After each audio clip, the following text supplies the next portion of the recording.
दर्शकबिन नमस्कार, स्वागत छ माउन्टेन संवाद। आजको माउन्टेन संवादमा काङ्ग्रेसभित्रको खिचातानी र 14औं अधिवेशनको पूर्व निर्धारित मिति आउँदै गर्दा पनि काङ्ग्रेसभित्र देखेको विवाद अझै पनि साम्य नहुनुको कारण के 14औं महाधिवेशन समयमा हुन सक्छ, अर्थात् भदौ 16 भित्रै 16 मा तय भएको मितिमै काङ्ग्रेसको 14औं महाधिवेशन हुने सम्भावना छ कि छैन?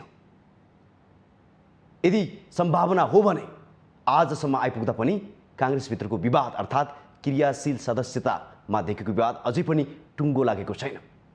धेरै काम सम्पन्न भइसक्नु पर्थ्यो, तर अझै पनि धेरै ठाउँमा क्रियाशील सदस्यता लगायत अन्य कामको टुङ्गो लागेको छैन।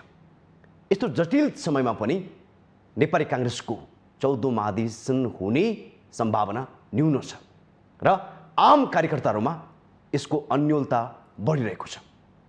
तर संस्थापन पक्ष हुन्छ भन्ने दाबी गरिरहेको छ भने इतर पक्ष विश्वस्त हुन सकेको छैन र अझै पनि सम्भावना के त? तर धेरैले आकलन गरिरहेका छन् कि अब नेपाली काङ्ग्रेसको 14औं अधिवेशन फेरि पनि हुँदैन। यदि हुँदैन भने अब संवैधानिक हिसाबले समय पनि समाप्त भएको छ भने पार्टीको वैधानिकतामा प्रश्न चिन्ह खडा भएको छ। आज हामी विशेष गरेर 14औं महाधिवेशनमा रहेर संवाद गर्नेछौँ भने त्यसै गरी यो सरकारले कसरी काम गरिरहेको छ, धेरै विवादित पनि भएको देखिन्छ। भूमि आयोग खारिज गरेसँगै सरकारको चौतर्फी रूपमा विरोध पनि भएको छ। के कारणले गर्दा यो सरकारले यो आयोगलाई खारिज गर्नुपर्ने अवस्था आयो? के यो जनताको हितमा थियो, जो भूमिविहीन उहाँहरूको हितमा छ या छैन? सरकारले किन यस्तो निर्णय गर्यो? त्यसै गरी दार्चुला घटना अर्थात् जयसिंह धामीको घटना सम्बन्धी छानबिन समिति अहिले पनि त्यहीँ छ।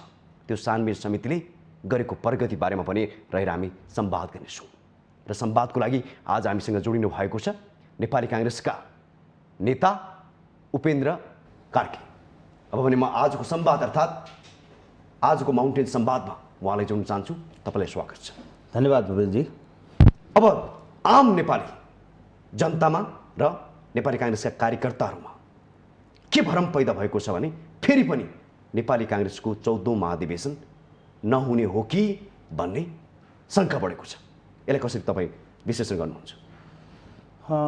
कार्यकर्ता पङ्क्तिमा अहिले यो खालको एउटा चाहिँ नि चर्चाको विषय हुनु स्वाभाविक छ, किनभने हामीले पटक पटक महाधिवेशनको तिथि मिति एउटा कार्यतालिका प्रकाशन गरिसकेर पनि त्यसलाई सार्दै आइरहेका छौँ र हामीसँग समयको अत्यन्त पाबन्दी छ।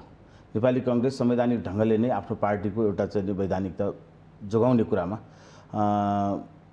अब कार्यकर्ताले हेरिरहेका छन्। न हामी त्यता पो कतै चुक्छौँ कि आफ्नो संवैधानिकता हामी आफ्नै कारणले समयमा चाहिँ महाधिवेशन गर्न नसकेर कतै चुक्छ कि भन्ने खालको चासो र चिन्ता कार्यकर्ता माझमा हुनु एउटा स्वाभाविक कुरा हो।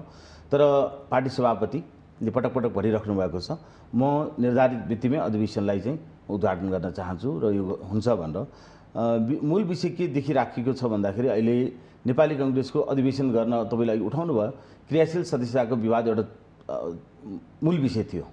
अहिले पनि केही जिल्लाको विशेष गरी बारा, सर्लाही लगायतका जिल्लाहरूको चाहिँ नि यो विवाद टुङ्ग्याउने कुराको केही कामहरू बाँकी रहेको हामीले चाहिँ नि हिजो भर्खरै पनि मैले छानबिन समितिको नेतृत्वहरूसँग चाहिँ बसेर यसो अन्तर्क्रिया गरेको थिएँ।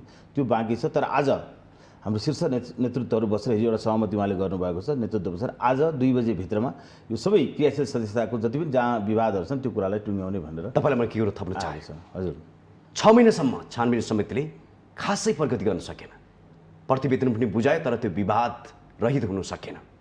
त्यसै गरी कार्य समितिले पटक पटक मिति सार्यो। आजका दिनसम्म आइपुग्दा 1.5 वर्ष भइसकेको छ। अब तपाईँहरूसँग संवैधानिक चुनौती पनि छ। अब 1 महिनाको पनि समय छैन, कसरी विश्वस्त हुने भने नेपाली कार्यकर्ता, नेपाली जनता र नेपाली काङ्ग्रेसका कार्यकर्ताहरू? होइन, यहाँले भन्नुभयो त्यो मूल कुरा के हो, 6 महिनासम्म यो बिचमा चाहिँ फेरि लकडाउन गर्नुपर्ने परिस्थिति सिर्जना भयो। छानबिन समिति बनिसकेपछि आएका विवादहरू जुन चाहिँ त्यसलाई निरूपण गर्न पनि के हुन्छ, काङ्ग्रेसले यसपालिको नीति के लियो भने छानबिन समितिले सबै वैधानिकताको पाटोलाई मात्रै नहेरेर यो काङ्ग्रेसको एउटा राजनीतिक विषय हो, पार्टीका साथीहरू आपसमा मिलेर बसुन् र त्यो वातावरण चाहिँ छानबिन समितिले सब गरेर बनाउने कोसिस गरेर उहाँले धेरैजसो विवादहरूलाई सहमतिमा टुङ्ग्याउने चाहिँ प्रयास गर्नुभयो। त्यहाँ चाहिँ एउटा कट अफ लाइन राखेर यो चाहिँ हाम्रो नीति हो, यो मापदण्डलाई आधार मानेर हामी चाहिँ अरू जे छ कि रोक्ने कि राख्ने भन्ने खालको एउटा निश्चित एउटा उहाँले जानुभयो। अलिकति फ्लेक्सिबिलिटी, सबै पक्षहरूलाई बोलाउने, छलफल गर्ने र के हो त मूल चुरो समस्या र आपसमा उहाँहरूको समझदारी कसरी बिल्डअप गर्न सकिन्छ भनेर उहाँहरूको जुन प्रयास भयो मैले त्यसलाई एउटा सकारात्मक रूपमा पनि हेरेको छु। र त्यस कारणले नै यो अलिकति समय पनि लियो, तर यसले अन्ततः के भने काङ्ग्रेसको मन मिलाउने, काङ्ग्रेसजनहरू जो विवादमा अल्झिएका थिए क्रियाशीलको उहाँहरूको मन मिलाउने कुरामा पनि अलिकति सफलता चाहिँ मिलेको जस्तो मलाई लाग्छ। त्यसैले अब यो क्रियाशीलको विवाद नै एउटा चाहिँ समाधानको अन्तिम बिन्दुमा पुगिसकेको मैले अहिले पनि यहाँलाई भने। आज दिउँसो 2 बजेभित्रमा पार्टीका शीर्षस्थ नेतृत्वहरू बसेर जे जति एउटा उहाँहरूको तल्लो छानबिन समितिले टुङ्ग्याउन बाँकी रहेको 2-4वटा जिल्लाको जति पनि त्यो विवादहरू थियो उहाँहरूले टुङ्ग्याउँदै हुनुहुन्छ। यो टुङ्गाइसकेपछि पार्टीले एउटा कार्यतालिका ल्याउँछ। पार्टी सभापतिले भन्नुभएको छ यो चाहिँ नि निर्धारित मितिमै म चाहिँ अधिवेशन चाहिँ सम्पन्न गर्न चाहन्छु, यसमा सबैले सहयोग गर्नु पर्यो र हामी यसबाट दायाँ बायाँ गर्नु हुँदैन भनेर उहाँले पटक पटक यो कुरा भन्नुभएको छ। फेरि हामी कार्यकर्ता विश्वासमा छौँ कि यो चाहिँ नि निर्धारित समय भनेको जुन हिजोको त अब एउटा कार्यतालिका स्थगित भइसक्यो अवस्था छ, किन वडा तहको जुन दिन हुनुपर्ने थियो त्यो त रोकिसक्यो। यो चाहिँ नि 12 गतेबाट हामीले चाहिँ सुरु गर्नुपर्ने हुन्थ्यो। त अहिले त्यो चाहिँ केन्द्रीय अधिवेशन चाहिँ हामी गर्ने भन्ने मितिभित्र भदौ 16 भित्र बसेर चाहिँ यसको प्रारम्भ गर्ने र मङ्सिरभित्रमा यो सबैलाई टुङ्ग्याउने गरे नै अहिले पार्टीभित्र बहस छलफल चाहिँ भइरहेको छ। तपाईँले भन्नुभयो आज त्यो सबै समस्याको समाधान हुन्छ, तर हिजो मात्रै के बहस चलिरहेको थियो भने 100वटा वडा अर्थात् 12 पर्सा 70 कास क्रियाशील सदस्यताको टुङ्गो लागेको छैन, यो कसरी लाउने भन्ने अन्योलता हिजोसम्म पनि थियो।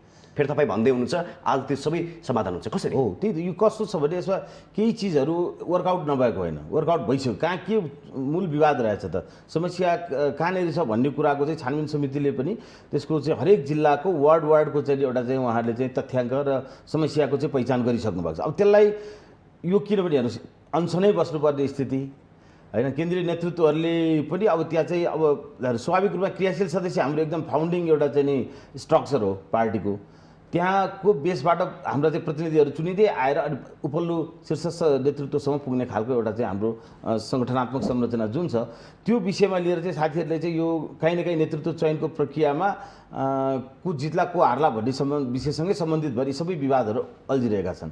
यसमा केही हाम्रा व्यवस्थापकीय समस्याहरू पनि रहे। पार्टीले जुन पछिल्लो विधान बनाएको थियो त्यो विधानमा अनुसार हो भने यो अधिवेशनको 1 वर्ष अगाडि सम्म जो क्रियाशील दिएका छन् ती मान्छेले मात्रै, ती क्रियाशीलले मात्रै अधिवेशनमा भाग लिन पाउने व्यवस्था स्पष्ट छ त्यहाँ। तर हामी अब यस्तो अवस्थामा पुग्यौँ कि अब यो अहिले कोभिडकै कारण र अन्य कारण पनि, किनभने यो चाहिँ 2.5-3 वर्ष अगाडि नै क्रियाशीलको फारमहरू चाहिँ तल्लो स्तरमा वितरण गरिसकिएको थियो, तर त्यो कलेक्सन हुनेदेखि लिएर त्यसलाई चाहिँ सबै छानबिन गर्ने कुरामा समय लाग्यो। र अहिले जुन खालको तपाईँले अहिले भन्नुभयो भने केही जिल्लाहरूको समस्या छ, यो जिल्लाहरूको समस्याको पहिचान भइसकेको छ। नेतृत्वहरू बिचमा यहाँ पनि समझदारीको एउटा आवश्यक छ।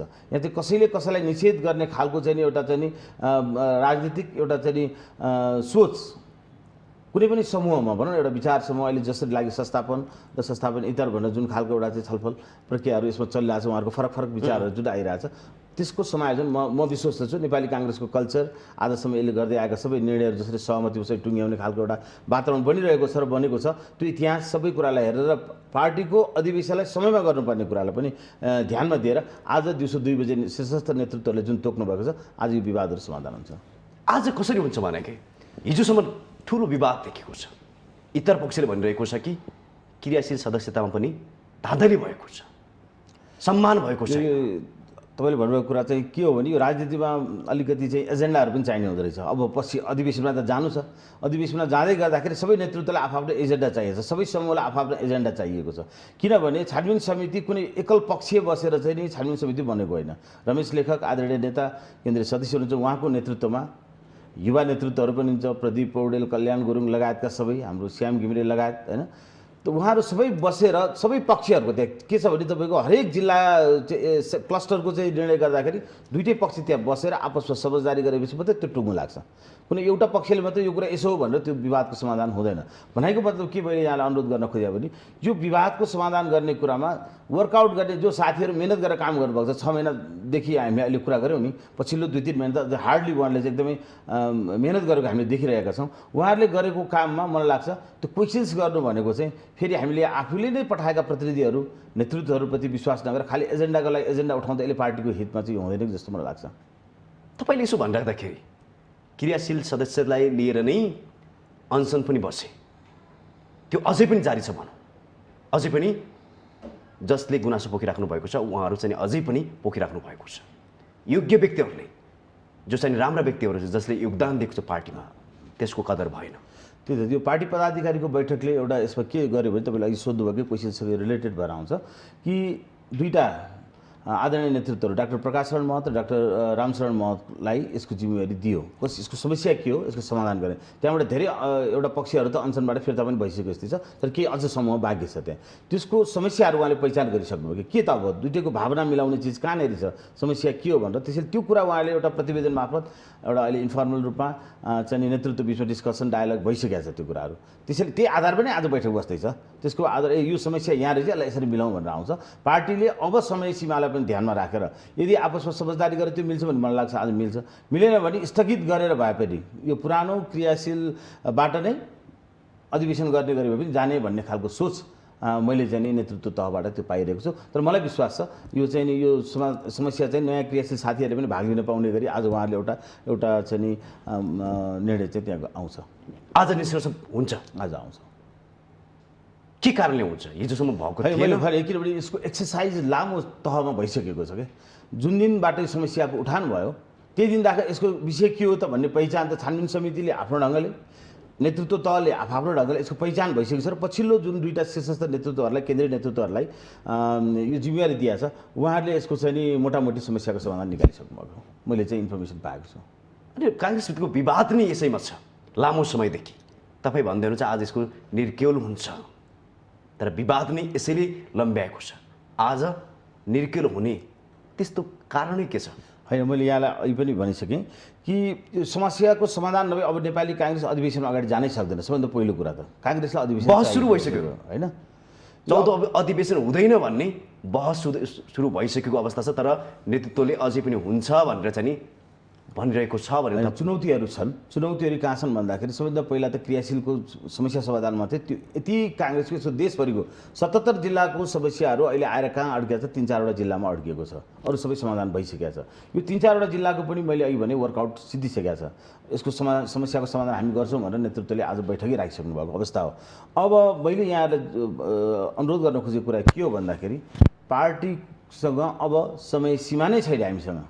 3 हप्ता छ जम्माजम्मी होइन, 3 हप्ता जम्माजम्मी छ। यो समय सीमालाई हामीले काट्नु भनेको के हो भन्दाखेरि अहिले बहस तपाईँले भन्नुहोस् त उठ्यो, 3-4वटा अहिले धारणाहरू आइरहेको छ। एउटा धारणा पार्टीको अब 2 वर्षसम्मलाई अहिले भएकै पदाधिकारीमा एडजस्टमेन्ट गरेर यसैलाई चाहिँ एउटा चाहिँ विशेष महाधिवेशनको रूपमा एउटा लिएर जाने र यसलाई टुङ्ग्याउने, 2 वर्षपछि एउटा रेगुलर महाधिवेशन गरेर चाहिँ नयाँ नेतृत्व चयनको प्रक्रियामा जाने एउटा खालको बहस एउटा कोणबाट आइरहेछ। अर्को कोणबाट के भन्छ, होइन अधिवेशनको प्रक्रिया सुरु गर्ने, वडा अधिवेशनको कम्तीमा सुरु गरिसकेपछि त्यसपछि अरूलाई क्रमिक रूपमा मङ्सिरसम्मको एउटा डेडलाइन जुन हामीलाई चाहिँ अहिले यसो हामीले इन्फर्मेसन पाइरहेको छौँ, तपाईँहरू पनि बुझ्नुभएकै होला, एउटा पुसभित्रमा चाहिँ अधिवेशन सक्दाखेरि वैधानिकतामा तपाईँहरूको प्रश्न आउँदैन भनेर निर्वाचन आयोगले कहीँ कतै सङ्केत गरेको इन्फर्मेसनहरू पनि छ। यो बिचमै बसेर पार्टीले चाहिँ के छ भन्दाखेरि अधिवेशनलाई सम्झ म केमा चाहिँ मेरो चाहिँ स्पष्ट धारणा छ र म बढी अपेक्षा पनि त्यो गर्छु भन्दाखेरि पार्टीलाई यसरी चाहिँ जुन एउटा जीवन्त पार्टी यो नेपाली काङ्ग्रेस देशभरिका यत्रा अहिले झन्डै चाहिँ 9 लाखको हाराहारीमा क्रियाशील सदस्य भइसकेको छ। यो पार्टीका 9 लाख हाराहारीको क्रियाशील सदस्य र खालि क्रियाशील मात्र होइन, यसलाई चाहिँ नेपालको सम्पूर्ण चाहिँ नि जनसमुदायले, विश्व समुदायले यति ठुलो इतिहास बोकेको नेपाली काङ्ग्रेस पार्टीको चाहिँ महाधिवेशन कसरी सम्पन्न हुँदैछ, त्यो समयमा गर्छ कि गर्दैन, गर्दाखेरि त्यहाँबाट कस्ता खालका नयाँ नेतृत्वहरू चयन भएर आउँछ भन्ने कुरा धेरै चासोपूर्वक हेरेको छ। र नेपालको राजनीतिक एउटा चाहिँ घटनाक्रममा पनि एउटा महत्त्वपूर्ण घटना हुनेछ। यो आन्तरिक लोकतन्त्रको पार्टीभित्र कुरा गर्दै गर्दा हामीले यसलाई बाइपास गरेर कुनै अर्को खालको समस्याको समाधान खोज्ने र अधिवेशनलाई चाहिँ हामीले चाहिँ नि होल्ड गर्ने खालको त्यो निर्णय मलाई छ। त्यो त्यति चाहिँ नि स्वाभाविक पनि हुँदैन, त्यसले चाहिँ एउटा राम्रो मेसेज पनि जाँदैन। नेपाली काङ्ग्रेसप्रतिको जुन धारणा छ अहिलेसम्म यसले चाहिँ आफ्नो आन्तरिक लोकतन्त्रको अभ्यासलाई चाहिँ राम्रोसँग निभाउँदै आएको छ भन्ने खालको त्यो कुरामा चाहिँ समस्या पैदा भयो भने मलाई लाग्छ त्यो हाम्रो क्रेडिबिलिटीमाथि नै धेरै ठुलो समस्या त्यसले चाहिँ प्रश्न उठाउँछ जस्तो मलाई लाग्छ। यसमा नेतृत्व तहहरू सिरियस हुनुभएको मैले पाएको छु। 2-3 दिनभित्र मैले चाहिँ नेतृत्वहरूसँगको इन्फर्मल डिस्कसनहरू र उहाँहरूसँगको सूचनाहरूको आधारमा के भन्न सक्छु भने यो क्रियाशील सदस्यताको विवाद टुङ्गिएको आज जसरी टुङ्गिन्छ 1-2 दिनभित्रै शीर्षस्थ नेतृत्वहरू बसेर पार्टीको कमिटी बसेर यो चाहिँ केन्द्रीय कार्य समितिको बैठकले एउटा नयाँ कार्यतालिका ल्याउँछ जुन कार्यतालिकाहरू चाहिँ मङ्सिरभित्रमा पार्टीको महाधिवेशन सम्पन्न गर्ने गरी त्यो कार्यतालिका आउँछ। तपाईँले भनेअनुसार अब 14औं अधिवेशन भदौमा हुँदैन। भदौमा त यसको चाहिँ केन्द्रीय अधिवेशन त यो त व्यावहारिक रूपले कुनै हिसाबले पनि सकिँदैन किनभने हाम्रो यति तहको 7-8 तहको चाहिँ हाम्रो चाहिँ निर्वाचनको चाहिँ पार गर्दै आउनुपर्ने छ अधिवेशनहरू। गाउँ तह, वडापछि नगरपालिका र गाउँपालिका, त्यसपछि स्थानीय प्रदेश कमिटी पछि क्षेत्रीय कमिटी जिल्ला कमिटी फेरि माथिल्लो प्रदेश 7वटा चाहिँ जुन छ प्रोभिन्सहरूको र माथि गएर तपाईँको चाहिँ फेरि केन्द्रीय अधिवेशन गर्ने यो स्ट्रक्चरहरू जुन ल्याडर छ यसलाई पार गरेर आउनलाई भदौ त कुनै हाल्न पनि सम्भवै छैन। यो मिति पनि अब सर्यो त्यसो भए यो मिति अलिकति प्रोलङ हुने भयो। त्यो मितिभित्र वडा अधिवेशन सुरु हुने भयो। त्यसपछि अलिकति चाहिँ नि मङ्सिरभित्रको एउटा टाइमभित्र पार्टीको अधिवेशन चाहिँ सम्पन्न हुने भयो। मङ्सिरभित्र पनि हुन्छ भने के सम्भावना है? यो तपाईँहरूको कार्यशैली हेर्दाखेरि के है यो यसको मैले भने तपाईँलाई यसको कुनै विकल्प नै छैन। यसको विकल्प भनेको नेपाली काङ्ग्रेसभित्र एउटा नयाँ उत्साह जोस जाँगर बसेर चाहिँ अधिवेशनमा भाग लिएर अब हाम्रो नेतृत्व त्यहाँ चाहिँ स्थापित गर्छु। कसैको वडा तहमा नयाँ नेतृत्वको चाहिँ एउटा चाहना होला, कसैको क्षेत्रीय तहमा होला, कसैको प्रदेश तहमा होला, कसैको चाहिँ नि पालिका तहमा होला, कसैको जिल्ला तहमा होला। केन्द्रीय अहिले चाहिँ यति ठुलो स्ट्रक्चर हाम्रो चाहिँ 7 जना चाहिँ सहमहामन्त्री होइन, यति धेरै पदाधिकारी, यति धेरै केन्द्रीय सदस्यहरूको निर्वाचन हुन्छ। युवाहरू यति उत्साही भएर एउटा नयाँ पुस्ताहरू चाहिँ त्यसमा सहभागी हुन खोजिरहेको छ। त्यो सबैको भावनामा ठेस पुग्ने गरी र मैले भने क्रेडिबिलिटीकै कुरा हो। नेपाली काङ्ग्रेस आज कुनै छिद्र संविधानमा खोजेर चाहिँ त्यहाँबाट छिरेर अलिकति चाहिँ यसलाई हामीले पोस्टपोन गर्ने ठाउँ त छ नि भनेर खोज्दै हिँड्यो भने खोज्न त सकिएला, त्यसले अहिलेको अधिवेशनलाई त केही समय पार लगाउला। तर नेपाली काङ्ग्रेसको समग्र यसको विरासत जुन हाम्रो चाहिँ नि बिपीदेखि सबैले चाहिँ यसलाई चाहिँ नि बचाउँदै आउनु भएको छ, त्यो विरासत बोकेर आएको नेतृत्वमाथि चाहिँ त्यसले चाहिँ भोलि प्रश्न चिन्ह चाहिँ खडा गर्छ कि जस्तो मलाई लाग्छ। त्यो कुरामा नेतृत्व सचेत भएको मैले चाहिँ पाएको छु। आम नेपाली जनताले र 9 लाख कार्यकर्ताले यो बुझ्दा हुन्छ कि अझै नेपाली काङ्ग्रेसको 14औं अधिवेशनको अन्योलता बढेको छ। मैले भने अन्योलता जबसम्म कार्यतालिका आउँदैन तबसम्म सबैमा एउटा यो कन्फ्युजन त रहने नै भयो। आजमा आइसकेको छैन होइन, यो मैले भनिसकेँ अहिले तपाईँलाई कि यो क्रियाशीलको विवाद नटुङ्गिकन कार्यतालिका नल्याउने भनेर एउटा सहमति जुन नेतृत्वहरूमा भएको थियो त्यही आधारमा कार्यतालिका नयाँ नबनेको। किन फेरि त्यसले बिचमा केही विवाद आयो भने त्यो कार्यतालिका नि पोस्टपोन गर्नुपर्ने हुन्छ, त्यो नगरौँ भन्ने कुराहरू भएर हो। तर यो आजको भइसकेपछि 2-3 दिनभित्र नयाँ कार्यतालिका निश्चित रूपमा आउँछ। यसरी बुझौँ कि भदौ 16मा हुँदैन। भदौ 16मा केन्द्रीय महाधिवेशन सम्भव छैन। भदौ 16भित्र अधिवेशनको प्रारम्भ चाहिँ हुन्छ। यसको कारण तपाईँहरू अब यसको कारण चाहिँ नि अब हामीले अलिकति काहीँ न काहीँ हाम्रा पनि व्यवस्थापकीय समस्याहरू होलान्। मुलुकको अहिले समसामयिक एउटा अवस्था पनि हेर्नुहोस्, यो कोरोनाको तेस्रो लहरहरू सुरु भइसकेको छ मान्छेहरू, त्यसले पनि एउटा थप अन्योलता गर्छ। तपाईँहरूले नगर्नु खोज्नु भयो, तपाईँहरूलाई आरोप छ नि त? होइन, पार्टीले अधिवेशन गर्न खोजेको छ, पार्टी सभापतिले पटक पटक भन्नुभएको पनि छ। तर म अलिकति स्पष्ट साथ तपाईँसँग यो कुरा आजको कुरामा अगाडि बढ्यो। हामीले हेर्दाखेरि यत्रो समय तपाईँले चाहिँ मिति सार्दै जानुभयो, फेरि अझै पनि नहुने स्पष्ट भइसकेको छ। आज तपाईँले भनि पनि सक्नु भएको छ भदौ 16मा हुँदैन। भदौ 16मा केन्द्रीय अधिवेशन त त्यो त व्यावहारिक रूपले सम्भव छैन। त्यो कुरामा किनभने हामीले अब पनि त्यो कुरालाई हुन्छ भनेर भन्नु र त्यहाँ चाहिँ जोड दिएर त्यो कार्यतालिका सम्पूर्ण पार्टी सभाले भन्नुहुन्छ त्यहाँ प्रारम्भ गर्ने कुरा छलफल चलिरहेको छ होइन। त्यही मितिमा चाहिँ केन्द्रीय अधिवेशन गर्ने कुरा त अब तपाईँको उहाँले एउटा विकल्प दिनुभएको छ, आइरहेको छ छलफलमा। वडा तहको गर्ने, क्षेत्रीय तहको गर्ने, त्यसबाट महाधिवेशन प्रतिनिधिहरू सबै चुनिएर आउँछ। महाधिवेशन चुनिसकेपछि केन्द्रीय महाधिवेशन गर्न सम्भव छ र त्यो कार्यतालिकालाई मिट गर्ने हो भने चाहिँ यो एउटा मोडालिटीमा गएर गर्ने भन्ने बहस छ होइन। तर अब यो पनि एउटा विकल्प हुनसक्छ अहिलेलाई। त्यसपछि अन्य बाँकी रहेका युनिटहरूको चाहिँ नि तहहरूको चाहिँ केन्द्रीय महाधिवेशन सकिसकेपछि अधिवेशन गर्ने भनेर। तर म आग्रह गर्न चाहन्छु मङ्सिरसम्मको यदि हाम्रो टाइम छ भने यो विकल्प चाहिँ नि फर्स्ट प्रायोरिटीमा चाहिँ मङ्सिरभित्र गएर गर्ने कुरामा चाहिँ नि बढी छलफल केन्द्रित छ अहिले।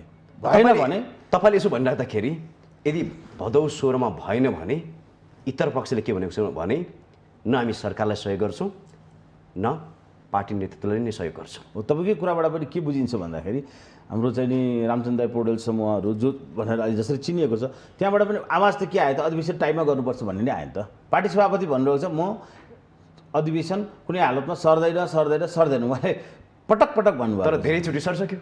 यो हिजोको कुरा थियो। आजको परिस्थितिमा उहाँले पटक पटक जुन भन्नुभएको छ सरकारको जिम्मेवारी लिनुपर्ने विशेष परिस्थिति एउटा सिर्जना भयो होइन। अब यहाँ अलिकति त्यहाँ पनि ध्यान चाहिँ दिनै पर्ने कुराहरू थियो, त्यता ध्यान गएका कारणले काहीँ यता भयो। तर अब उहाँको ध्यान अब सम्पूर्ण एउटा उसमा सेपमा सरकारले बिस्तारै अब काम गर्न थालेर यो मन्त्रीमण्डल विस्तार भइसकेपछि त्यसले एउटा फङ्सनिङमा आफ्नो फुल फ्लेजमा जुन जान्छ पार्टी सभापतिको ध्यान अधिवेशनतर्फ अलिक केन्द्रित हुन्छ भन्ने कुरामा हामी त्यसपछि विश्वस्त छौँ। अब यसरी बुझौँ कि नेपाली काङ्ग्रेस 14औं अधिवेशन मक्सिरसम्मलाई सर्यो, मङ्सिरभित्र सम्पन्न हुने गरी अब जान्छ।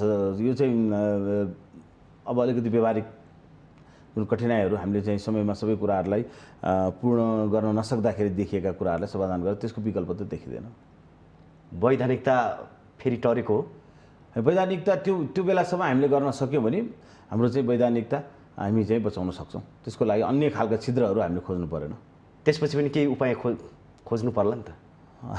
मलाई लाग्छ त्यसपछि उपाय खोज्नु पर्ने अवस्था पार्टीको अधिवेशन सम्पन्न भइसक्छ त्यतिखेरसम्म। त्यसको लागि पनि पहल भइरह होला। त्यो काङ्ग्रेसको लागि चाहिँ त्यति सहज र त्यो चाहिँ राम्रो मेसेज जाने विषय बन्दैन। त्यसमा सबै नेतृत्वहरू संवेदनशील भएको मैले पाएको छु। हामी कार्यकर्ताहरू पनि संवेदनशील छौँ र यसको विकल्पमा अनि तपाईँहरूबाट के सुनिन्थ्यो भने भदौमा पनि यदि चुनाव गर्न सकिएन भने पार्टीमाथि संवैधानिक सङ्कट आउँछ, तर तपाईँहरूले उपाय खोजिसक्नुभयो। हो अब त्यो त के हुँदो रहेछ भने जहाँनेरि समस्या आउँछ त्यसको केही न केही त विकल्पहरू समस्याको समाधान त खोज्नै पर्ने हुन्छ। त्यो खोज्ने क्रममा सङ्कट त नआउँदो रहेछ नि त। सङ्कट आउँछ, किन आउँछ? तपाईँ अब मङ्सिरबाट पनि उता जानुभयो भने तपाईँसँग कुन चाहिँ विकल्प छ? कुनै पनि विकल्प छैन। अहिले अहिले अगाडि सार्नु एउटा विकल्प पुरानै महाधिवेशन प्रतिनिधिबाट चाहिँ विशेष महाधिवेशन गरेर पनि यसलाई टुङ्ग्याउँ भनेर। यो भनेको के हो? मैले एउटा चाहिँ अलिकति हामीले चाहिँ नबुझिरहेको कुरा नि, पार्टीको महाधिवेशन भनेको नयाँ नेतृत्व चयनको एउटा प्रक्रिया हो। त्यहाँ केही नयाँ खालका समय सान्दर्भिक नीति नियमहरू पास गर्नुपर्छ, कार्यक्रमहरू अगाडि ल्याउनुपर्छ भने त्यो कुराहरू ल्याउने कुरा हो।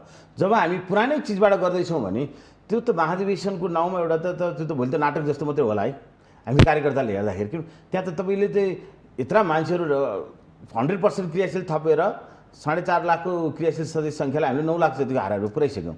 अब ती नयाँ साथीहरूमा एउटा भएको उत्साह 5 वर्ष उहाँहरूलाई चाहिँ ब्लक गर्ने एउटा नेतृत्वमा आउन चाहने साथीहरूलाई भनेपछि यो त विकल्प नै होइन जस्तो मलाई लाग्छ।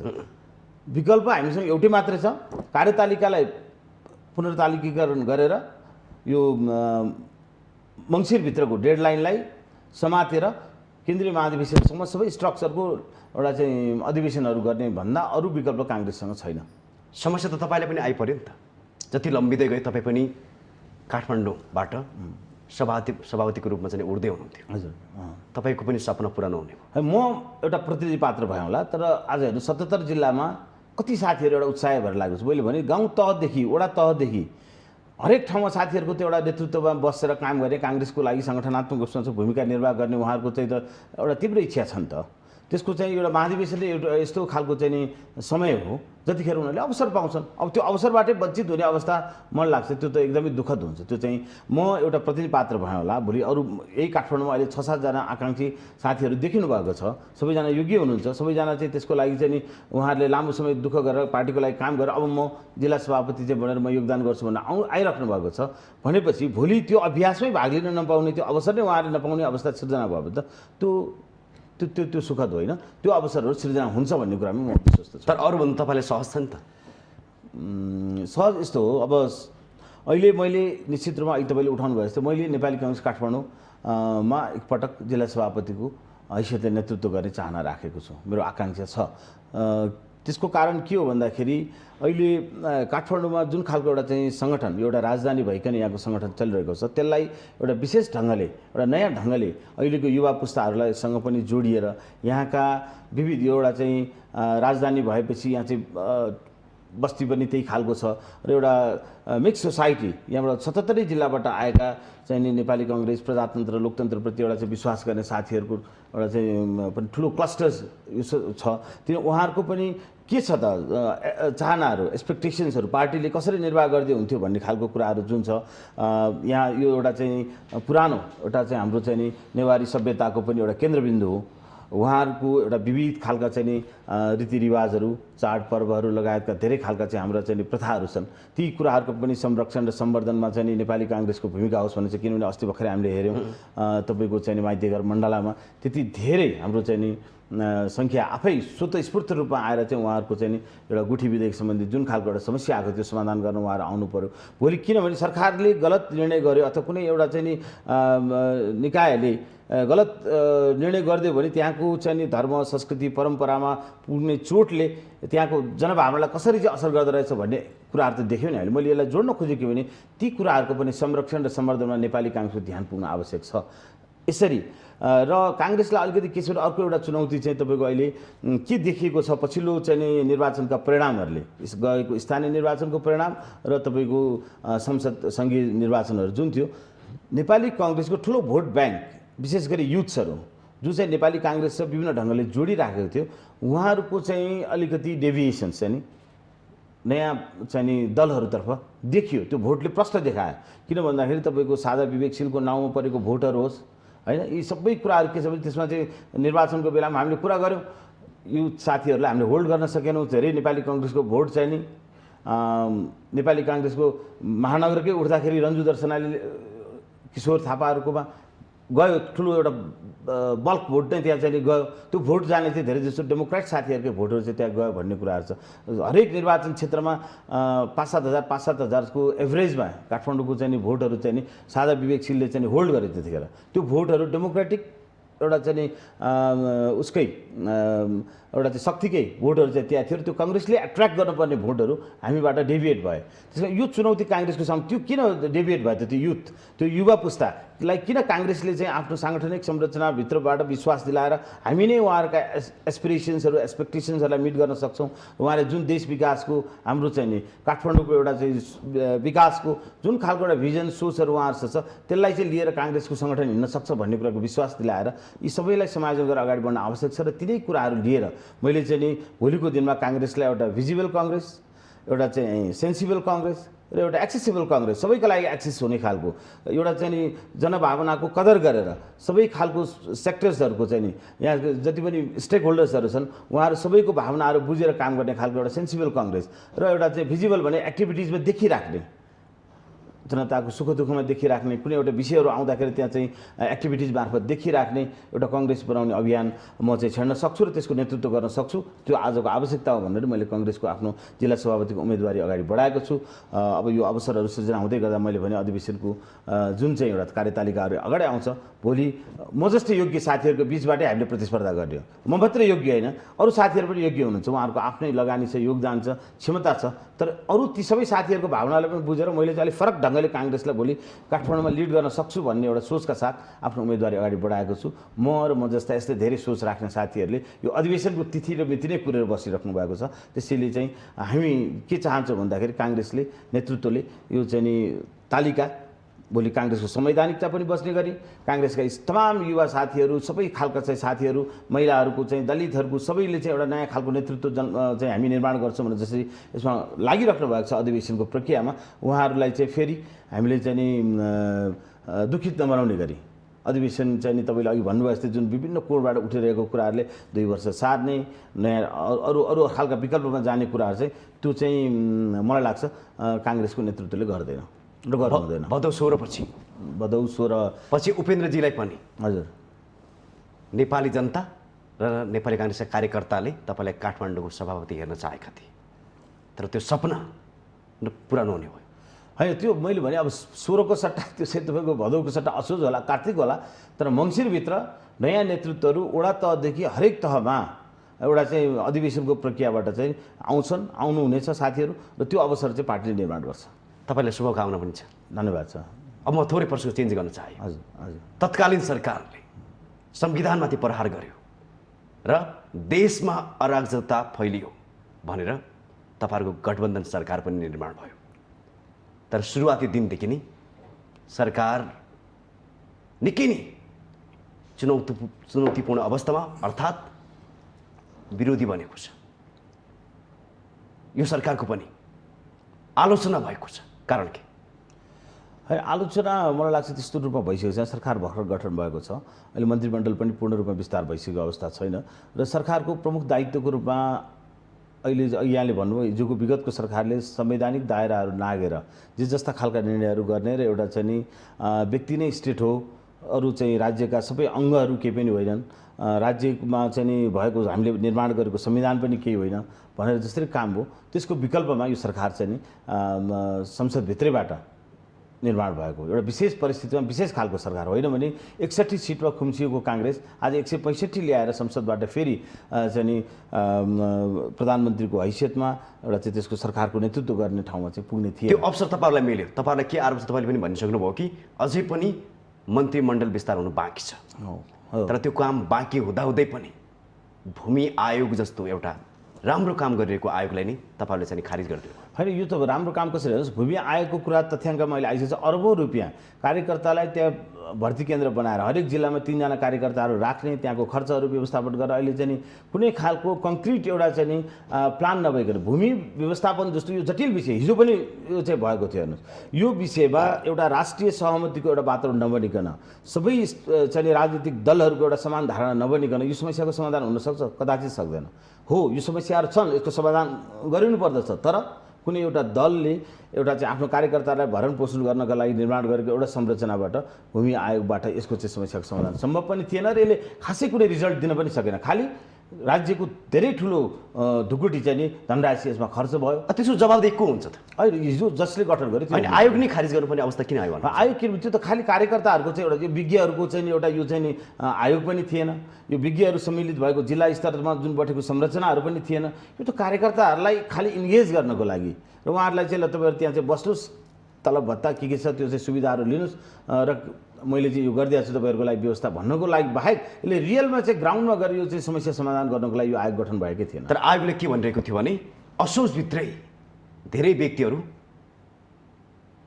लाल पूर्जा पाउने भएका थिए, तर त्यो सरकारले उहाँहरूको सपना लाल पूर्जा वितरण गर्ने कुरा उहाँहरूले केही प्रोपोगन्डाको रूपमा 2-4 ठाउँमा यस्तो गरेर त्यो फोटोसोटो पनि हामीले चाहिँ विविधहरू। तर त्यो कुरा चाहिँ के हुन्छ भने कति वैज्ञानिक ढङ्गले ती कामहरू अगाडि बढेका थिए, कति व्यवस्थित ढङ्गले त्यो कुराहरू थियो, साँच्चीकै समस्यालाई एड्रेस गर्ने गरी चाहिँ ती समस्याहरू अगाडि बढाएको थियो कि केही आफ्ना कार्यकर्ताहरूलाई हामी शक्तिमा छौँ, लाल पूर्जा हामीले दियौँ तिमीलाई भनेर त्यसको भरण पोषण गरेर खालि अनियमितता, यसलाई अनियमितता नै हो, त्यसलाई बढावा दिन भएको थियो भन्दाखेरि यो त निश्चित रूपमा चाहिँ हेर्नुहोस् यो कुनै वैज्ञानिक आधारमा र एउटा व्यवस्थित ढङ्गले समस्या समाधान गर्नको लागि यो आयोगले काम गर्न सकेकै थिएन।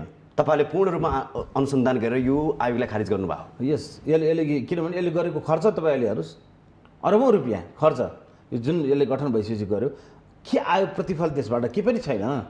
त्यो चाहिँ नि एकाङ्की ढङ्गले बनेको एउटा आयोग हो।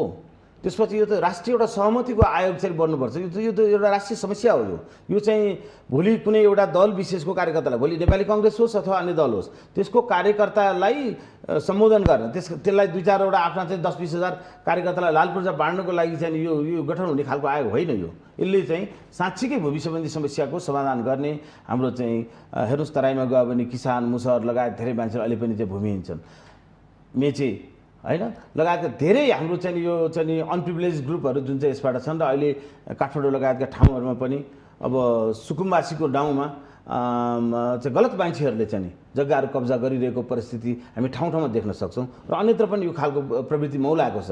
त्यसलाई व्यवस्थापन गर्ने गरी त्यसरी गलत मान्छेहरूलाई चाहिँ यो सुविधाबाट वञ्चित गर्ने, जो मान्छे साँच्चीकै एउटा चाहिँ भूमिहीन हो उसको लागि चाहिँ नि त्यो चाहिँ नि एक टुक्रा जमिन पनि एउटा वस्त्रको लागि छैन, हो त्यस्तो खालको मान्छेहरूको लागि चाहिँ समस्या समाधान गर्ने कुरा पो एउटा महत्त्वपूर्ण हो त। यहाँ त कार्यकर्ताहरूलाई लाल पूर्जा बाँड्नको लागि भूमि आयोग चाहिँ नि अग्रसर भयो, यसले त झन् भोलि योभन्दा ठुलो समस्याहरू चाहिँ निम्ताउँथ्यो। त्यसैले भूमि आयोग जुन अहिले विघटन भएको छ त्यो एकदम अत्यावश्यक थियो। भोलि भूमि सम्बन्धी समस्या समाधान गर्न अब हामी बिस्तारै मुलुक चाहिँ नयाँ फ्रेस म्यान्डेटमा नगइकन सुख छैन। फ्रेस म्यान्डेटमा गइसकेपछि यो अहिले त हेर्नुहोस् कोरोनासँग लड्ने बेला हो। अहिले यो चाहिँ राष्ट्रका समस्याहरू एकातिर छन् तर हामी हिँडिरहेको बाटो अर्कोतिर छ। तपाईँलाई म के कुरा स्मरण गराउन चाहन्छु कि 32 वर्षको सेरोफेरोमा 27 पटक सरकार फिरिए र 16 पटक यो आयोग निर्माण भयो, खारिज भयो। सधैँ तपाईँहरूको नारा यही नारा थिए, भूमिविहीनहरूलाई भूमि दिन्छौँ। पटक पटक 16औं पटकसम्म आयोग बने, फेरि पनि खारिज भएको छ। यो 16औं पटकको आयोग थियो। तत्कालीन सरकारले यो अन्तिम आयोग हुनेछ भनेको थियो, तर फेरि पनि तपाईँहरू सरकारमा आउनुभयो, खारिज गर्नुभयो। पटक पटक खारिज हुनुको कारण के त? मैले भने हेर्नुहोस्, मनसाय पहिला ठिक हुनु पर्यो। हाम्रो इरादा के? यस पटक मात्र होइन, पटक पटक खारिज। मैले भने त्यति अब यो के यो एकदम जटिल विषय नै हो साँच्चै के। फेरि पनि तपाईँहरूको नारा त्यही होला होइन, अब विषय त त्यही छ, त्यही नै नारा आउँछ होइन। तर कुरा के हो, तर हामी कुन इरादाले साँच्चीकै समस्या समाधान गर्ने इरादाले हामी चाहिँ यो कामलाई अगाडि बढाइरहेका हुन्छौँ। तपाईँहरू सरकारमा गइरहने, समस्या कहिले समाधान नहुने, फेरि जनतामा जाँदाखेरि यही मुद्दा उठाएर जाने हो। अब हेर्नुहोस्, यही भूमिका इस्युलाई लिएर चाहिँ हामी तपाईँहरूलाई गर्छौँ भनेर भोलि उपेन्द्रजीलाई पनि त्यही देख्छौँ होला हामी। होइन, यो कस्तो छ भने मैले भने नि, हेर्नु यो संरचनाभित्र बसेर हामीले चाहिँ एउटा नेतृत्वले चाहिँ के छ, हामी साँच्चीकै राजनीतिक नेतृत्वले भनौँ, जसले सरकारको नेतृत्व गर्ला अथवा चाहिँ जो चाहिँ एउटा सरकार यो 32 वर्षको सेरफेरमा चाहिँ सबसे बढी काङ्ग्रेसले नै नेतृत्व गरेको छ, तर समस्या कहिले पनि समाधान भयो। नेतृत्व अब पछिल्लो चरण हेर्दै जाउनु त अब त कम्युनिस्ट र काङ्ग्रेसले त्यस्तो धेरै र थोरै भन्ने स्थिति पनि रहेको त्यति देखिँदैन। पटक पटक एमालेहरूले पनि सरकारको नेतृत्व हिजो गरे, माओवादीले पनि गरिसके, काङ्ग्रेसले पनि गरिसक्यो। तर यो समस्या पिछिल्लो समस्या हो। यो जो मान्छे साँच्चीकै भूमि छ उनीहरूको लागि त्यो धेरै ठुलो सरोकारको विषय पनि हो। समस्याको समाधान होइन, समाधान किन भएन भन्नु खोजेको मैले यो किनभने यसमा राजनीति मिसिन्छ। राजनीति मिसेर हामी चाहिँ रियल ग्राउन्ड प्रब्लमलाई चाहिँ सल्भ गर्ने भन्दा पनि त्यहाँ आफ्ना कार्यकर्ताहरूलाई हाबी गराएर त्यहाँ आफ्नो पोलिटिकल इन्ट्रेस्ट पुरा गर्ने कुरामा जब जब हामी लाग्छौँ समस्या आउँछ। त्यसो भए आज यो माउन्टेन्समा तपाईँले स्पष्ट भनिदिनुपर्छ कि यो आयोग कहिले पनि ती पीडित जनताको लागि बनेको थिएन, यथार्थ हो?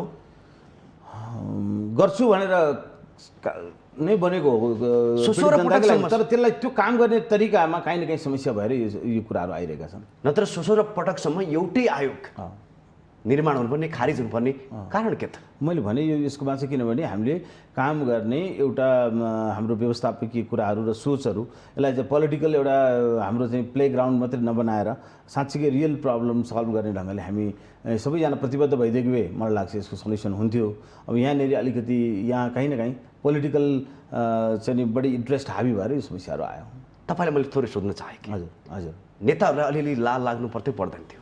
पटक पटक त्यही मुद्दालाई भोटको लागि लाने, तर कहिले पनि उहाँहरूको चाहिँ सपना पुरा नहुने। यो त विडम्बनाकै कुरा हो नि। यसमा कुनै हामीले चाहिँ अप्ठ्यारो बार्नुपर्ने कुरै छैन। यदि यी कुराहरूलाई हामीले चाहिँ नि समस्याको समाधान गर्न चाहिँ नि हामीले दह्रो ढङ्गले पाइलाहरू चाल्नु पर्थ्यो। हाम्रोले त्यसमा आफ्नो जुन एउटा प्रतिबद्धता हो त्यो पुरा गर्न सक्नु पर्थ्यो। काहीँ न काहीँ हामी चुकेकै छौँ। अन्य देशको चाहिँ यदि उदाहरण हेर्ने हो भने आयोगहरू गठन हुन्छन्, तर जुनसुकै सरकार परिवर्तन भए पनि आयोगहरू कहिले पनि खारिज हुँदैन। तर हाम्रो देशमा विडम्बना, आयोग स्थापना भए पनि सरकार परिवर्तन हुने बित्तिकै आयोग नै खारिज गर्नुपर्ने। है मैले भने त यो त मैले अघि नै यसमा किन जोड दिएँ भने यसको गठन प्रक्रिया नै केमा भयो भने एउटा पोलिटिकल इन्ट्रेस्टका लागि मात्रै भयो क्या। रियल प्रब्लम सल्भ गर्नको लागि त्यो त एउटा सर्वपक्षीय र विज्ञहरूको टिमहरू हामीले बनाएर एउटा पहिला नेसनल कन्सेन्सस यस्तो एउटा क्राइटेरियाहरू निर्माण गरेर अनि त्यहाँ चाहिँ हामी चाहिँ प्रवेश गर्नुपर्थ्यो क्या। तर यहाँ त हामीले के गर्यो, एकैचोटि तल्लोदेखि सबैलाई भूमि आजै बाँड्ने भोलि बाँड्ने, त्यसको प्रक्रिया के हो, राष्ट्रिय सहमति के हो, त्यो केही पनि छैन। हामीले तल्लोसम्म भर्ती केन्द्रहरू बनाएर कार्यकर्तालाई जिम्मा दियौँ र आफ्ना कार्यकर्तालाई लाल पूर्जा बाँड्न मात्रै त्यो कमिटी बढी हौसियो। अनि यसले त समस्या ल्याइहाल्छ। भएको प्रब्लम यो हो। अब काङ्ग्रेसको कारणले गर्दा, गठबन्धन सरकारको कारणले गर्दा जो भूमिविहीन थिए फेरि अझ उहाँहरू चाहिँ भूमिविहीन नै भन्ने भयो। त्यसो होइन, भूमिविहीन त उहाँहरू हुनुहुन्थ्यो, हुनुहुन्छ र त्यो समस्याको समाधान अझै हुनेवाला छन्। होइन, यो अहिलेको तरिकाले बाँडेर त यसले झन् ठुलो विकराल समस्या ल्याउँथ्यो। भोलिको दिनमा फेरि अब एउटा यो सरकारले चाहिँ एउटा सोच राखेर यसको समस्या समाधान गर्ने केही न केही उपायहरू ल्याउनु आवश्यक छ। त्यसमा सबैको नेसनल कन्सेन्सस भएको एउटा खालको चाहिँ बढी आयोगहरू चाहिँ बन्नुपर्छ। यो चाहिँ खालि एउटा पार्टीको भोलि अहिले नेपाली काङ्ग्रेस अथवा दल छन् त्यो दल मात्रै भएर हुँदैन। सबै दल, सबै पक्षहरू र विशेष गरी अझ विज्ञहरूको सहभागिता भएको भूमि आयोग भोलि गठन गरेर त्यस मार्फत चाहिँ यसलाई चाहिँ वैज्ञानिक ढङ्गले समस्या समाधानमा चाहिँ सरकारको ध्यान केन्द्रित हुनुपर्छ। त्यसो भए आयोग नै निर्माण हुनुमा ठुलो समस्या थियो। होइन आयोग गठनको प्रक्रिया सही हुनुपर्छ, त्यसको इरादा सही हुनुपर्छ, त्यसको चाहिँ संरचना सही खालको हुनुपर्छ, त्यसको त्यहाँ कस्तो खालको स्टेक होल्डर्सहरूलाई त्यहाँ सहभागिता गराउने भन्ने खालको हुनुपर्छ। त्यहाँ एकाङ्की खालको एउटा कुनै दल विशेषको एउटा चाहिँ आयोग गठन गरेर त्यसबाट चाहिँ यो समस्या समाधान हुनै सक्दैन। होइन, खारिजी नगरेर सुधार्नुपर्ने कुरालाई सुधारे भए हुँदैन थियो होला। यो टोटल्ली भर्ती केन्द्र बनेको थियो, टोटल्ली राजनीतिक कार्यकर्ताहरू मात्रै यसमा चाहिँ इन्भल्भ गराइएको थियो, त्यसैले यसबाट त कुनै खालको समाधानको अपेक्षा गरै सकिँदैन थियो। त्यसो भए अब काङ्ग्रेसको भर्ती केन्द्र हुन्छ दोस्रो, हुनु हुँदैन। मैले अघि पनि भने 17औं पटक अब काङ्ग्रेसको भर्ती केन्द्र बनाउनु हुँदैन त्यस किसिमको, त्यो बनाएर फेरि पनि समस्या समाधान हुँदैन। तर विगतमा त यही देखियो। होइन, यसलाई चाहिँ नि विज्ञहरूकै टोली बनाएर हामी भोलि अगाडि जानुपर्छ। विज्ञहरू पनि तपाईँको आसेपासे होला नि तपाईँहरूकै। होइन, त्यसमा मैले भने अघि तपाईँलाई मैले भने सर्वपक्षीय खालको नै यो चाहिँ नि भूमि आयोग बनेर त्यसमा चाहिँ एउटा राष्ट्रिय सहमति मार्फतबाट मात्रै यो ठुलो यो पनि राष्ट्रिय सहमतिबाटै बनेको थियो नि। यसमा राष्ट्रिय सहमति होइन, यो चाहिँ दलले अस्ति बनेको राष्ट्रिय सभाबाट पारित भएको, सबै ठाउँबाट पारित भएर आएको हो नि त। अब पारित त्यही त प्रक्रिया पुरा भयो भन्ने कुरा तपाईँले गर्नुभएको होला, त्यो ठिक हो। तर यसमा अरूले ओनरसिप लियो कि लिएन, अन्य स्टेक होल्डर्सहरूले, अन्य तपाईँहरूले ओनरसिप लिनु भएन, नेपाली काङ्ग्रेसले ओनरसिप लिनु पाएन। त्यहाँ सहभागिता नै तपाईँले भन्न के विचार राख्ने, त्यहाँ चाहिँ नि त्यसको लागि चाहिँ एउटा आफ्नो दृष्टिकोण बनाउने राख्ने खालको एउटा त्यो प्लेटफर्मभित्र एन्ट्री नै थिएन त। यसरी बुझौँ कि नेपाली काङ्ग्रेसको त्यहाँ इन्ट्री थिएन, त्यस कारण यो खारिज भयो। होइन, काङ्ग्रेसको मात्रै होइन कि यसमा चाहिँ सबै पक्षको भन्छु, मैले पटक पटक भनिरहेको छु, मैले सबै पक्षको थिएन। एउटा दल विशेषको चाहिँ नि बढी प्रभाव भएको त्यो आयोग बन्यो, उसले त्यसकै इन्ट्रेस्टका लागि बढी काम गर्ने सोचका साथ अगाडि बढ्यो, त्यसपछि समस्या आयो, त्यसपछि विघटन भयो। तपाईँहरूको भागवण्डा पुगेन, सबैको भनौँ, तपाईँलाई गाइद अन्य दलको भागवण्डा पनि नभनौँ, भागवण्डा होइन, यसमा किन भयो भन्ने कुरा हो कि मैले भने त मैले तपाईँलाई अघि नै स्पष्ट पारेँ। यो आयोग गठनको प्रक्रिया र यसको चाहिँ नि इरादा नै गलत। त्यत्रो लगानी राज्यको गाज छ, त्यत्रो लगानी खर्च भएको छ, तपाईँहरू आउने बित्तिकै खारिजी गर्नुपर्ने आवश्यकता त थिएन होला के हो, किनभने नत्र त्यसले सच्याउन सकिन्थ्यो होला, गलत बाटोमा जान्छ। यो संरचना ठिकै थिएन, यो जसरी बनिएको थियो, जस्तो खालको व्यक्तिहरूलाई यसको जिम्मेवारी दिएको थियो तल्लो तहसम्म, जिल्ला तहसम्म, यो त खालि एउटा केन्द्रीय आयोग मात्रै बनेको होइन नि त। यसले त जिल्ला तहसम्मको एउटा संरचनामा त्यो ढङ्गले गयो कि त्यो चाहिँ सबै कार्यकर्ताहरू चाहिँ त्यसमा हाबी भए, एउटा पार्टीको मात्र, त्यसले समस्या ल्यायो। त्यो समस्यालाई सम्बोधन गर्नकै लागि भोलि त यसले त अर्को विद्रोह, अर्को समस्या तल्लो तहबाट ल्याउँथ्यो। तपाईँ पनि एउटा चाहिँ भूमिहीन, म भूमिहीनको नाउँमा केही भूमि भएको मान्छेले लाल पूर्जा थप पाउने, तपाईँ भूमिहीनले नपाउने, भोलि यसले त अर्को विद्रोह निम्ताउँदैन समाजमा। सबै कुरालाई ध्यानमा राखेर नै अहिलेलाई यो होल्ड भएको, यो प्रक्रियालाई चाहिँ होल्ड गर्नकै लागि भएका गलत प्रक्रियाहरूलाई चाहिँ रोक्नकै लागि आयोग चाहिँ विघटन भएको। छोटकरीमा थोरै एउटा प्रश्न जोडेर टुङ्ग्याउनु खोजिरहेको छु। हजुर, तपाईँहरूको छानबिन समिति दार्चुला पुगेको छ, बाटो भारतबाटै भएर गएको छ, तपाईँहरूको छानबिन समिति पनि भारतबाट नेपाल प्रवेश गर्यो, तर त्यहाँका जनताले हामी गोर्खाली हौँ, तर सरकारले लाज पचाएर भारतकै बाटो भएर छानबिन समिति नेपाल प्रवेश गर्यो। अब लाजमर्दो कुरा के हुन्छ? यो विषयलाई चाहिँ हामीले जस्तो कि हाम्रो विवाद छ, यो विषय जहाँ विवाद देखिएको छ त्यसकै बाटोबाट हामी फेरि प्रवेश गर्नुपर्ने। विगतमा पनि के देखियो भने सुरक्षाको लागि भनेर हामी सेना त्यही नाकामा पठायौँ काला पानीमा, फेरि रासन जति ल्याउनु पर्ने भारतबाट। कस्तो राष्ट्रियता हो भने क्या हाम्रो अन्त्यमा हामीसँग धेरै टाइम छैन। यहाँले भन्नुभएको कुरा ठिकै छ, तर राष्ट्रियताको विषयवस्तु भनेको यति हल्का ढङ्गले हामीले यसलाई व्याख्या गर्नुपर्ने हुँदैन। कुनै एउटा निकाय, जिम्मेवार निकायको व्यक्तिहरू अहिलेको सन्दर्भमा नेपालका धेरै यस्ता ठाउँहरू छन् जहाँको भौगोलिक अवस्था अत्यन्त कठिन छ र त्यहाँ नेपालका विशेष गरी धेरै यो ठाउँहरूमा चाहिँ प्रवेशका लागि चाहिँ भारतको बाटोबाट छिर्नुको कुनै विकल्प हामीसँग छैन। र अहिलेको यो चाहिँ नि जुन खालको चाहिँ बर्खाको सिचुएसनदेखि सबैसँग चाहिँ यो कुरामा पनि एउटा चाहिँ उपयुक्त बाटो, एउटा मान्छे कताबाट, किनभने भारतबाट नेपाल आउनुपर्ने त धेरै नेपालीहरूको बाध्यता छ त। अब अहिले त्यो टोली त्यहाँ गयो, तर उसले उसको कुरा के हो, ऊ त अध्ययन गर्न गएको। तपाईँ त सरकार हो नि त, सरकार होइन, सरकार हो, सरकारको बाहेक चाहिँ तपाईँको चाहिँ नि कुनै रुट प्रयोग गर्यो भन्ने नाममा उसको चाहिँ राष्ट्रियताप्रतिको चाहिँ धारणा कमजोर भयो, ऊ राष्ट्रियताप्रति चाहिँ प्रतिबद्ध रहन्छ भनेर धारणा बनाउनु पर्छ। त्यहाँको स्थानीयवासीले विरोध गरे तपाईँ, यो पोलिटिकल उहरू हो, यस्ता विषयहरू आउँछन्। तर हाम्रो गृहमन्त्रीले पटक पटक भन्नुभएको छ यो साँच्चै अत्यन्त दुःखदायी घटना हो। हामीले चाहिँ नि त्यहाँ भएको घटनाको चाहिँ नेपाल सरकार गृहमन्त्रीले संसदमै उभिएर भन्नुभएको छ, छानबिन समितिको रिपोर्ट प्रतिवेदन आइसकेपछि हामी यसमा उपयुक्त कदम चाल्छौँ र यसमा चाहिँ नि हामी त्यत्तिकै यो विषयलाई चाहिँ सेलाउन दिँदैनौँ। भनेर उहाँले रोस्टरबाट भन्नुभएको छ गृहमन्त्री आदरणीय बालकृष्ण खाँडज्यूले। त्यसले हामी विश्वास गरौँ, पहिला छानबिनको प्रक्रियालाई अगाडि बढ्न दिउँ र यो विषयको संवेदनशीलतालाई हामीले चाहिँ एउटा हल्का बहसको विषय नबनाइकन भोलि चाहिँ नि हाम्रो हामी जस्तै अन्य युवाहरूले चाहिँ यसरी चाहिँ ज्यान अकालमा यसरी बुझौँ कि नपरोस् भन्ने कुरातर्फ हाम्रो देशमा देखेका जति पनि उल्झनहरू छन् यो सरकारले चाहिँ नि ती सबै उल्झनहरूलाई चाहिँ नि साम्य पार्छ। साम्य पार्ने के लागि सरकार हुन्छ? यदि त्यो साम्य पार्न सक्दैन, त्यतातर्फ उसका चाहिँ कदमहरू अगाडि बढ्दैनन् भने त त्यो त असान्दर्भिक हुन्छ। मलाई लाग्छ नेपाल अहिले बनेको यो सरकारले राष्ट्रियताको विषय होस् अथवा जनजीविकाको विषय होस् अथवा शान्ति सुरक्षाको विषय होस्, यी सबै विषयहरूमा एउटा चाहिँ ठोस कदमहरू बिस्तारै अगाडि बढाउनेछ र विशेष गरी अहिले कोरोनाकै मूल समस्या हो। कोरोनामा चाहिँ एउटा भ्याक्सिनेसनलाई चाहिँ पहिलो प्राथमिकता राखेर जुन सरकारले गठन गरेको छ, आफ्नो प्रधानमन्त्री शेरबहादुर देउवाले आफ्नो विचार त्यसमा राख्नुभएको छ, म भ्याक्सिनबाट जनतालाई सुरक्षित गर्न चाहन्छु भनेर, त्यथा उहाँले सफलता हासिल पनि गर्नुपर्छ, शुभकामना पनि दिन चाहन्छु र त्यो पहिलो प्राथमिकता हुनु पनि पर्छ। यसरी नै अगाडि तपाईँले भने जस्तै सरकारले जनताको हितमा काम गर्नुपर्छ र देशमा देखेका समस्याको निर्क्युल गर्नुपर्छ यो सरकारले भन्दै तपाईँको संवादलाई धेरै धेरै धन्यवाद दिँदै बिदा हुन चाहन्छु। नमस्कार। धन्यवाद भुपेनजी, यो अवसरको लागि र माउन्टेन टेलिभिजन परिवारलाई पनि विशेष धन्यवाद दिन चाहन्छु जुन मेरो विचारहरू राख्ने अवसर यहाँले दिनुभयो। धन्यवाद। पक्कै पनि यो सरकारले अर्थात् गठबन्धन सरकारले देशमा देखेका उल्झनहरूको समस्याको समाधान गर्नुपर्छ र नेपाली काङ्ग्रेसभित्र देखिएको समस्याको समाधानको लागि पनि नेतृत्वले विशेष पहल गर्नुपर्ने आवश्यकता छ भन्दै आजको संवादबाट म कार्यक्रम सञ्चालक खगेन्द्र विष्ट बिदा हुन चाहन्छु। नमस्कार।